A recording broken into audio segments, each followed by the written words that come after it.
very warm welcome. You're watching Breaking Ground with me, Priya Bahel. It's time for our top 5 stories of the day.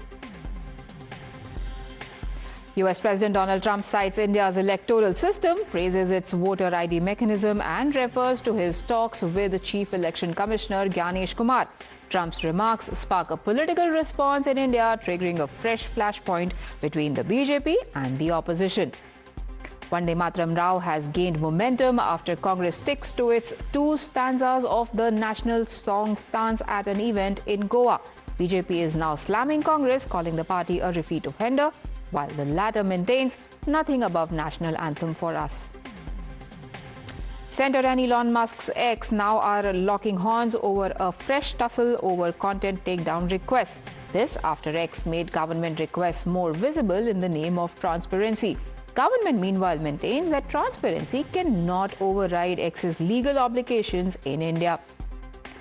BJP has revamped its digital war room with Amit Malviya making an exit and new faces, including Muske, brought into the team. The Congress has questioned the move, pointing to old social media posts and alleged troll activities, setting off a fresh war of words. And finally, actor Trisha is once again at the center of a political controversy, with the DMK mouthpiece this time targeting her over her appearance in the front row at the Independence Day event in Tamil Nadu. Let's start with our top focus story today, which is U.S. President Donald Trump once again invoking India's election system while pushing for tighter voting rules in America.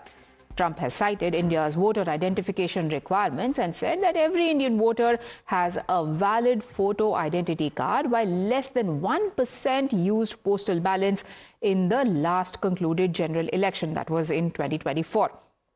Now, Trump has also said that India's Chief Election Commissioner Gyanesh Kumar had questioned the U.S. administration on how could elections be held without mandatory picture IDs. These remarks come as Trump pushes the Save America Act, which seeks proof of citizenship for voter registration, mandatory voter ID, and tighter restrictions on voting by mail. For those who continue to allege vote chori in India, Trump's endorsement of India's voter ID system is certainly an eye-opener. And my colleague Swati is now taking over for more on this political slugfest. Well, Priya, thank you very much for taking us through the top focus on the broadcast. U.S. envoy to India, Sergio Gore, has backed Donald Trump's push for voter ID requirements. He says voter ID is important, it's vital, and it insists that U.S. should have a voter ID requirement. He also pointed to India's experience, saying more than 660 million people voted, with less than 1% voting by mail. Sergio Gore says voter ID is not a partisan issue and that Trump is absolutely right on the issue. Listen in. Look, the president was very clear, and what India does, having a voter ID law, is something that we should pass in the United States. You had over 660 million people vote, by the way, less than 1% by mail. So I think it's vitally important. Voter ID is important. This is not a partisan issue, and so the president is absolutely right that the United States should have a voter ID requirement when people show up to vote. Let's go across to my colleague Akanksha, who's joining us on the broadcast with more details. This endorsement of India's electoral system has irked the opposition. There's a massive political face-off now, with Mr. Pawan Kheda taking a jibe at the BJP, saying, send Gyanesh Kumar along with the EVMs to United States of America.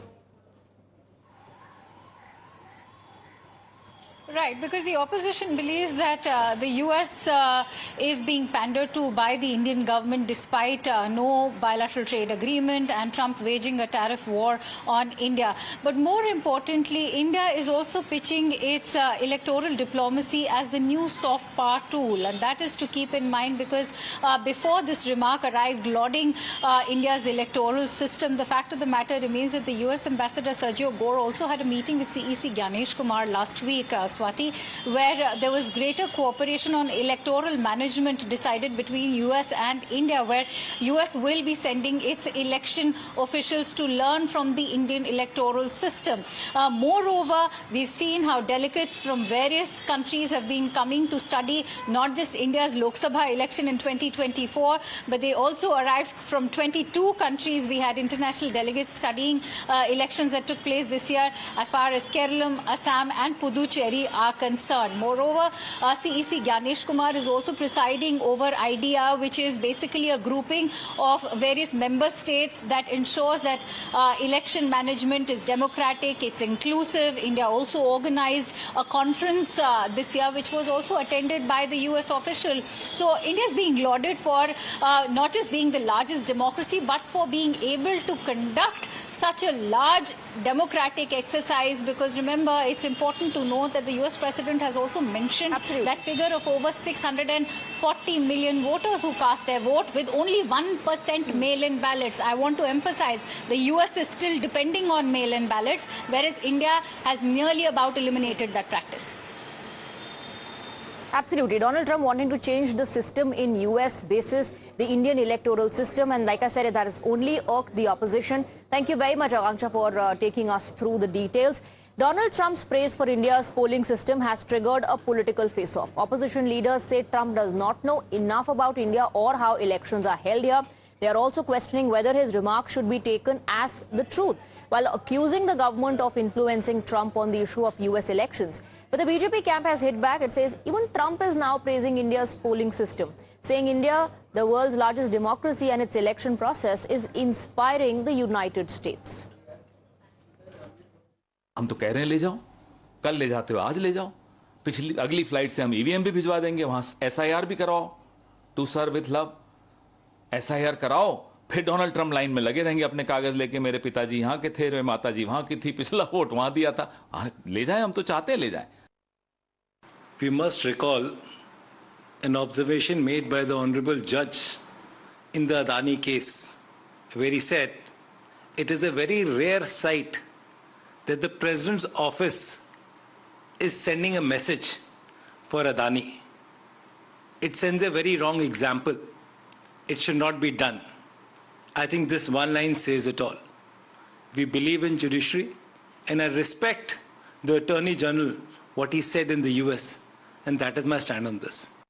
देखिए, Donald Trump Bharat के बारे में क्या जानते हैं या ज्ञानेश कुमार के बारे में क्या जानते हैं? उत्तर प्रदेश में बाई इलेक्शन हुए, किस तरह से लाठी डंडे के दम पे वोटर्स को रोका गया, क्या जानते हैं डोनाल्ड ट्रम्प? डोनाल्ड ट्रम्प को भारत की राजनीति के बारे में, ज्ञानेश कुमार के बारे में कोई जानकारी नहीं है. ज्ञानेश कुमार को लेके जिस तरह से उन पे आरोप हैं, जिस तरह से उन पे गंभीर प्रश्न खड़े हुए हैं, वो किसी से छुपे नहीं.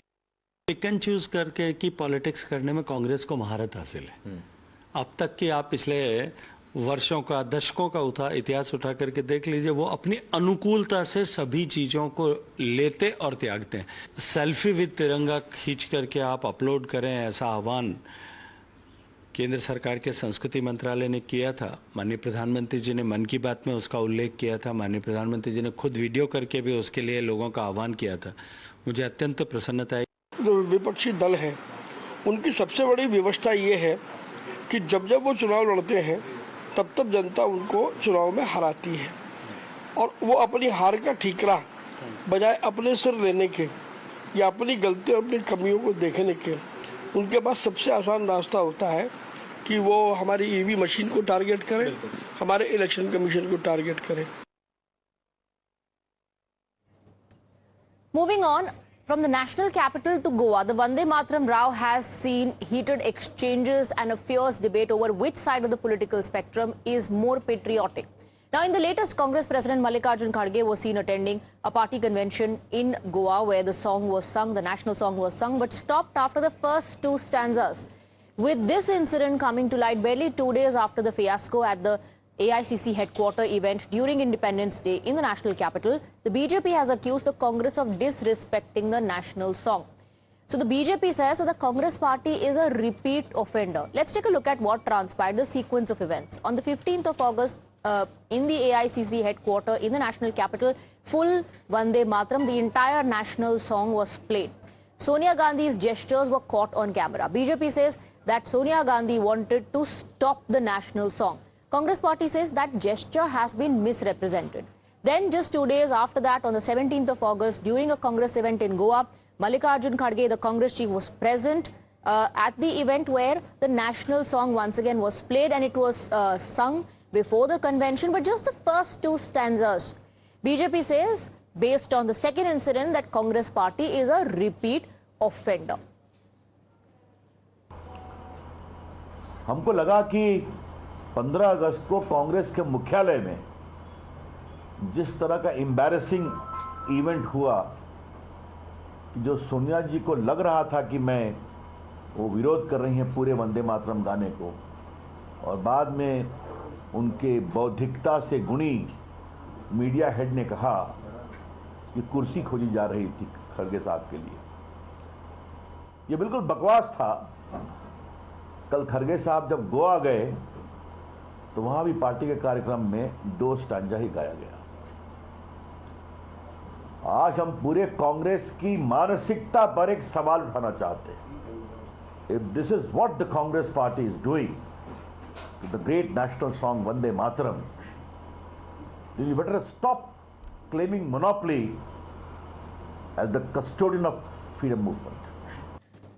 Now, in the eye of the storm, Mallikarjun Kharge has hit back at the BJP. Mallikarjun Kharge said the Congress is singing the same version of Vande Mataram that Mahatma Gandhi, Jawaharlal Nehru and Sardar Patel sang. Listen in. जो महात्मा गांधी जी वंदे मातरम गाते वही मैं गाया, जो जवाहरलाल नेहरू गाए थे वही गा। अब यही गुनाह है तो नेहरू जी के ऊपर डालो, यही गुनाह है तो वल्लभ भाई पटेल के ऊपर। अरे ये तो इनको मालूम नहीं, नो पैदा होने से पहले कांग्रेस वालों ने एक रेजोल्यूशन पास करके देश में कौन सा राष्ट्रीय गीत अपनाना ये किए हैं। तुम जो बोलते वही राष्ट्रगीत, आप जो कहते वही होगा। Well, Karnataka Congress President B.K. Hariprasad seems to have taken a cue from the High Command. He's taken a firm stand. Mr. B.K. Hariprasad said the Congress will only sing the 2 stanzas, even if that means facing arrest or punishment.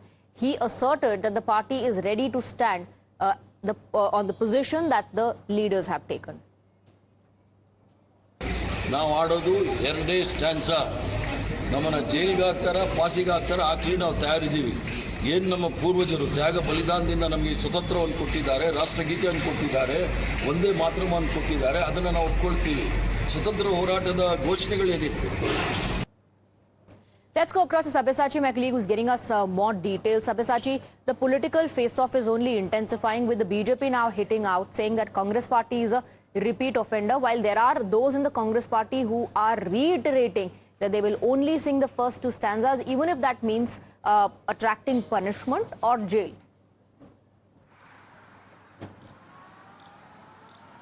Well, that's right. See, the Congress party, several of its leaders, right from Mr. Mallikarjun Kharge, who today made it clear that he is singing only the first 2 stanzas, and the first 2 stanzas has been selected by whether it's Mahatma Gandhi or the other leaders. Now, along with Mallikarjun Kharge, there is Imran Masood, there is B.K. Hariprasad. All of them have put across this point that the entire Congress party is going to stick to the first 2 stanzas, as it has been decided by the Congress Working Committee back in 1937 that whenever there is a Congress convention, the first 2 stanzas only will be sung by the Congress leaders, and the Congress party is saying that the first 2 stanzas were selected in advice of Rabindranath Tagore, because the first 2 stanzas have a direct relation to the motherland. In fact, the rest of the stanzas clearly, as far as the diversity of the country is concerned, does not go with that.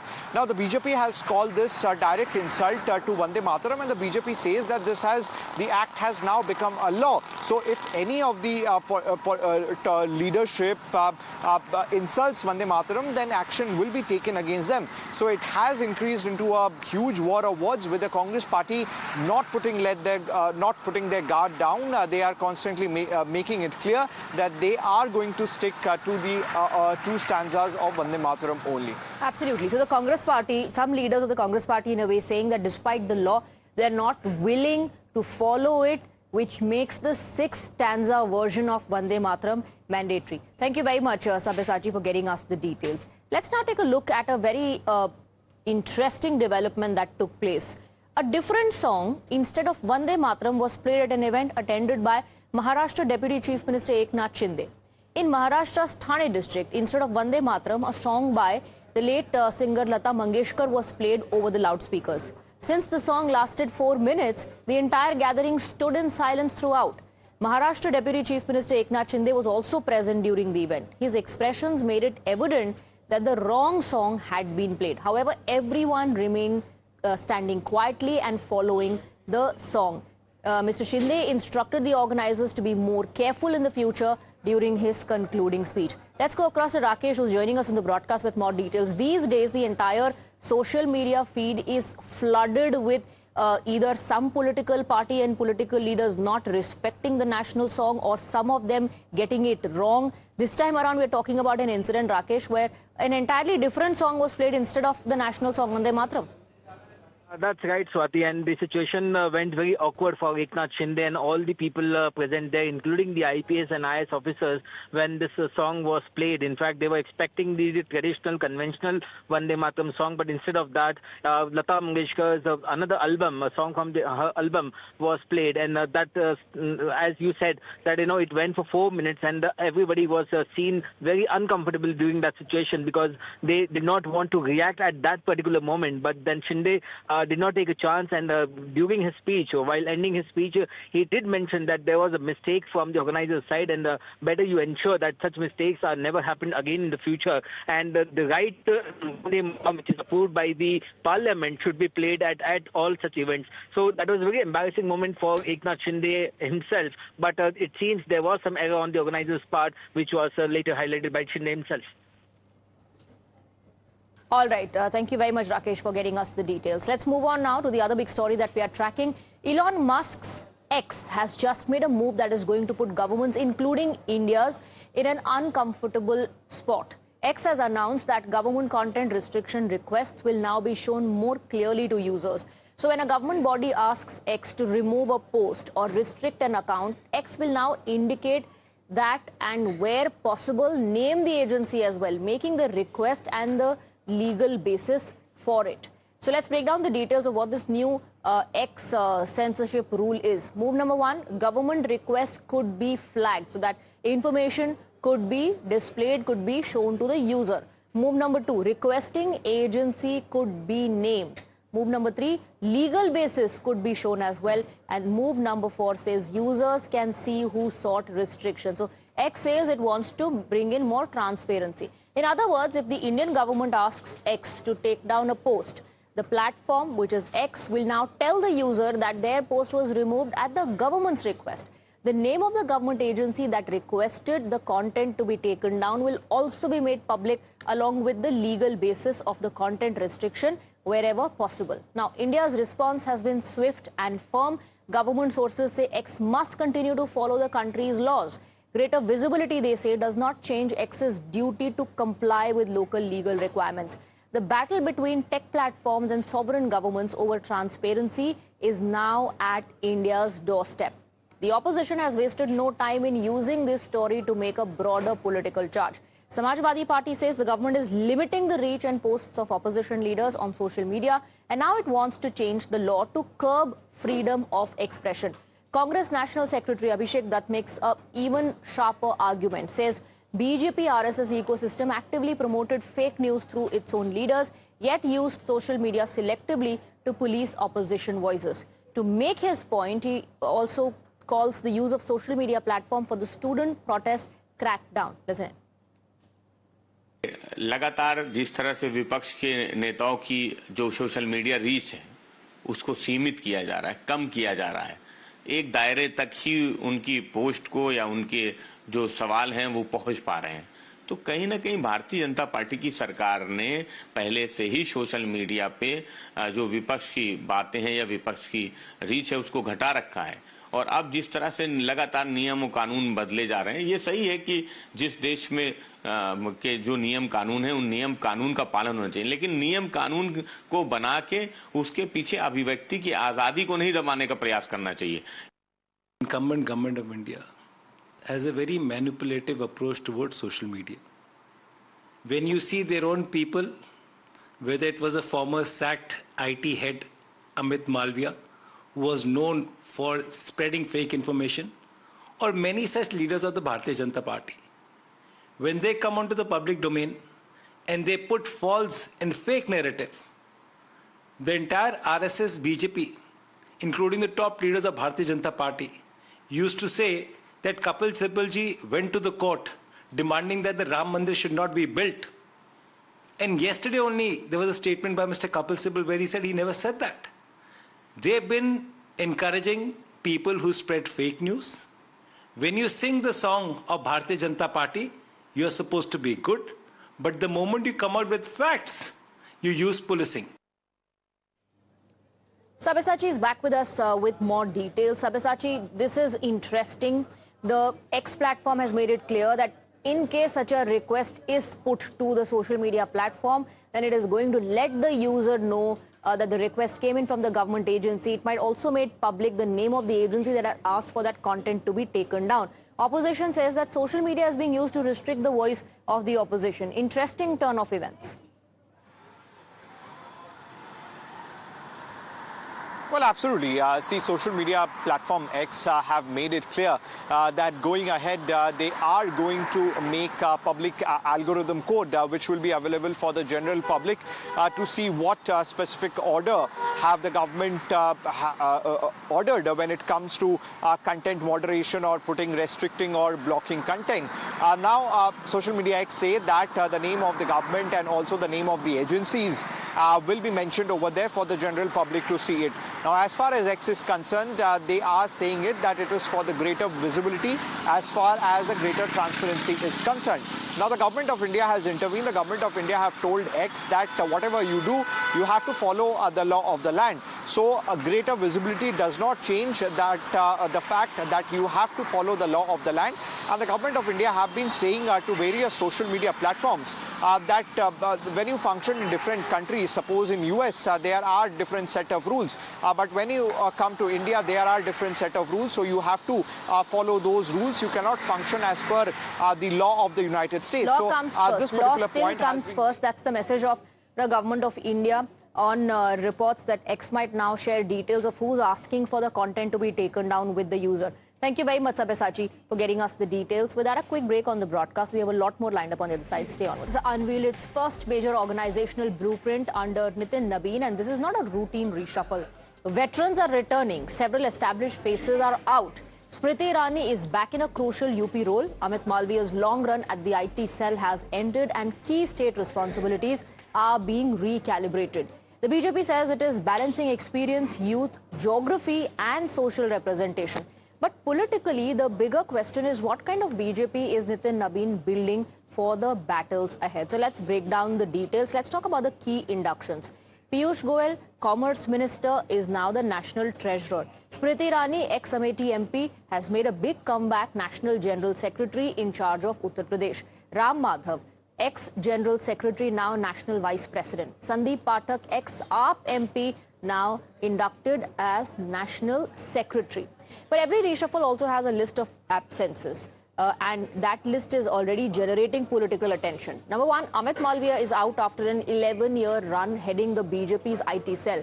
Bandi Sanjay Kumar, Arun Singh, Saroj Pandey and D.K. Aruna are among the other prominent names missing from the new lineup. BJP calls this organizational change. Opposition sees political significance in who has been moved aside. So let's also talk about the big exits. Let's take a look at the names. Amit Malviya, ex-IT cell chief, had an 11-year term as IT cell chief, which has now ended. And Mr. Muske replaces him. Bandi Sanjay Kumar, ex-National General Secretary, a prominent face from Telangana, has been dropped from the reshuffle from the list. Arun Singh, ex-General Secretary, architect of the 2023 Rajasthan win, has also been removed. Saroj Pandey, ex-National VP and a senior long-serving party figure, has also missed the list. D.K. Aruna, ex-National VP, one of top BJP faces in Telangana, is also not part of the new team. And then there is the most combustible exit of them all, which is Amit Malviya. For years, he was one of BJP's most recognizable digital warriors. Now, the IT cell has a new face. The Congress has immediately seized on the change, launching a sharp attack on the BJP's new social media team. Reacting to the changes, Congress called Amit Malviya a fake news peddler and accused the BJP of appointing abusive trolls and hate mongers. BJP's digital reset comes with an immediate controversy of its own, as Deepak Muske is now replacing Amit Malviya with 4 new co-conveners around him. The old posts linked to members of this new team are already being dug up over alleged derogatory language. So even as the BJP changes its digital command, the spotlight has already shifted to the record of the people taking over. BJP is a toolkit for spreading fake information. Bharatiya Janata Party had no role in the freedom struggle. Leaders associated to RSS were involved in taking pensions from the Britishers. And they have been teaching us lesson about the country, about the flag, about Vande Mataram. BJP comes from a background of fake news, fake information, and importing leaders with tainted images. And Amit Malviya has been sacked. It is a very good news that people who spread fake information should not be in any political party. But I will not be surprised Amit Malviya being elevated because of his fake news. सबसे welcome change इसमें है कि अमित मालविया जी की छुट्टी कर दी गई है। जिस इंसान ने सिंगल हैंडेडली अपने पूरे आईटी सेल के द्वारा पूरे देश में नफरत फैलाई है, कांग्रेस के खिलाफ एक जो प्रोपेगेंडा चलाया, राहुल गांधी जी के खिलाफ प्रोपेगेंडा चलाया, जिस तरीके से झूठी अफवाहें फैलाई, गलत खबरें फैलाई, तो उनका जाना तो बनता था। और रही बात जो बाकी टीम आई है, मैं सिर्फ उनसे इतना ही कहना चाहूँगी कि अगर आप शिद्दत से काम कर लें तो एक अलग बात है, बट जिस तरीके से पार्टी ने और आपकी टीमों ने मिलकर सिर्फ वोट बैंक पॉलिटिक्स, नफरत की राजनीति करी है, अगर उसी सिस्टम से आप चलेंगे तो देश अब धोखा खाने वाली नहीं है। कांग्रेस अपने घर को देखे, अपने घर उनके टूटे फूटे और जीर्ण अवस्था में है। कांग्रेस का नामो निशान धीरे धीरे करके खत्म होता जा रहा है। आने वाले समय में पूरी तरीके से कांग्रेस का सर्वनाश निश्चित है। जहाँ तक भारतीय जनता पार्टी का सवाल है, भारतीय जनता पार्टी इकलौती एकमात्र पार्टी है पूरे देश में जिसमें विधिवत रूप से लोकतांत्रिक सिस्टम अपना काम करता है। Moving on the 15th of August, it was Vijay's first Independence Day as the Chief Minister of Tamil Nadu, and the Chief Minister performed the ceremonial flag hoisting ceremony. A video of the event has also gone viral now, where actor Trisha was seen seated with Vijay's parents and also saluting him. However, even this has now become the subject of a vile attack from the DMK. DMK mouthpiece Murasoli has now targeted the Chief Minister over the Independence Day event and has once again dragged in actor Trisha. DMK mouthpiece calls Vijay shameless for making Trisha sit in the front row. As per them, Trisha's salute to Vijay is an act of indecency that was committed before the cameras, and asks, how will the people of Tamil Nadu accept this? Now, this is not the first time that Trisha has been dragged into a political tussle between the Chief Minister and his political rivals. Let's break down the details for you. February 2026, Vijay should come out of Trisha's house. This is what Mr. Nayanar Nagendran of the BJP said, and he was forced to apologize. May 2026, Vijay spends time at Trisha's house. This was said by Anita Radhakrishnan of the DMK, and the clarification that came in was that it was misunderstood. The statement was misunderstood. June 2026, Mr. Ariyappan said Vijay's son can find him at Trisha's house, and there was no reaction, no clarification that came in. July 2026, only Trisha can meet Vijay at 12 a.m. This was said by Uday Kumar, AIADMK, and then later that the criticism of that particular statement of the individual was defended as well. Now, the BJP has slammed the personal attacks on Trisha. BJP's Uma Anandan called the attack unfair and questioned why Trisha's name is being dragged into politics. The actress Trisha is being targeted because the DMK is unable to digest the fact that they have lost this election and Mr. Vijay has come out victorious in the assembly elections. Let's go across to Dharni, who's getting us more details on this. Dharni, once again, we see a political face-off now in the state of Tamil Nadu over Trisha. Trisha taking part in the Independence Day celebration is something that the DMK has targeted the Chief Minister for, her being seated in the front row, and that gesture of saluting.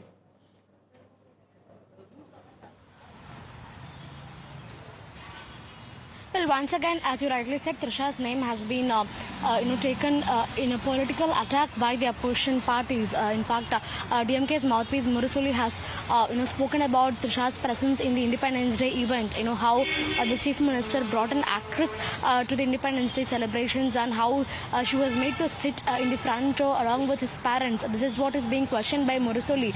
But as we all know, this is not the first time her name is, being taken out of context by the opposition parties. Earlier, we've seen Tamil Nadu BJP chief Nayanar Nagendran doing it, and in fact, ADMK's R.B. Uday Kumar has also told multiple times that he's waiting to see Trisha becoming the deputy chief minister of this state. Very recently, the leader of opposition Udayanidhi Stalin he got into a controversy for making a distasteful remark in connection with actress Trisha, and now the DMK's mouthpiece itself has written a very long article about the chief minister's relationship with this actress Trisha. But Trisha is not a politician. She is not a part of any political party. She's not even publicly supporting any political party, including the ruling Tamilaka Vetri Kalagam. Although Mr. Trisha and Vijay are friends, Trisha has never publicly endorsed TVK. So in that circumstance, why is Trisha's name being taken by the opposition parties in their attempt to attack Vijay is the question that many are asking at this point in time, and let's wait and see. All right, Dharani, thank you for getting us the details. I have to move on. We have some breaking inputs lined up on the broadcast. United States President Donald Trump has posted an image on Truth Social, labeling the Strait of Hormuz new U.S. territory. The graphic shows a map of the waterway between Iran and Oman, with the strait circled beneath a banner reading new U.S. territory. Remember, Donald Trump had threatened that he would designate Strait of Hormuz U.S. territory. There was a war of words. There was a reaction and a response that came in from Iran as well, calling these threats nonsense. That was the reaction that came in from Iran. Let me go across to Akanksha, my colleague, who's getting us more details now. The blockade continues, and this has further led to the entire strait being turned into a choke point. Now, Donald Trump, after issuing a threat that he will designate Strait of Hormuz a U.S. territory, has dropped an image. Right, Swati, this is arriving a day after the MoU between the United States and Iran has already expired. Iranians are saying that the United States and the US president have not kept their part of the deal, which means that the US Navy should have lifted its blockading. Now, the US, of course, made it like a counter blockade to what was already done by the IRGC. More importantly, the US president has not just claimed the Strait of Hormuz now as American territory. He's also gone on to say that there will be additional sanctions slapped by the US on Iran, which will further isolate the Iranians. It should be kept in mind that there seems to be no inkling or indication that the peace talks are going to happen, even though Qatar and Pakistan remain in touch with the Iranians. But as far as the IRGC and its commanders are concerned, they're very much saying that Iran has emerged victorious, not just militarily and politically, but also economically, because prior to the entire war of, say, February 28th and the killing of Yadollah Javani, there was no blockading of the Strait of Hormuz, and now it will only be the Iranians and the Omanis who will be governing control over the Strait of Hormuz and levying a toll fee on each ship that will be transiting. In fact, just yesterday we had news coming over that Iran and Oman have finally been able to chalk out a proper detailed draft which will govern and decide the administration of the Strait of Hormuz. So there seems to be no sign of these tensions between the United States and Iran calming down anytime soon, with both sides, in fact, the U.S. not just claiming the Strait of Hormuz as American territory in that map that U.S. President has shared. In fact, remember, just days ago, the U.S. president was demanding a counter compensation from Iran, saying that they ought to pay the allied nations in West Asia and also the people and the protesters, all of those who have been killed by Iran in the last 50 years. Absolutely. No forward movement as far as resolution is concerned, but these statements and now this image dropped by Donald Trump designating Strait of Hormuz a U.S. territory is further damaging the entire exercise and the hope that things would perhaps get better, perhaps the blockade would be removed and economies that are hurting across the globe would get some time to recover. Akanksha. Right.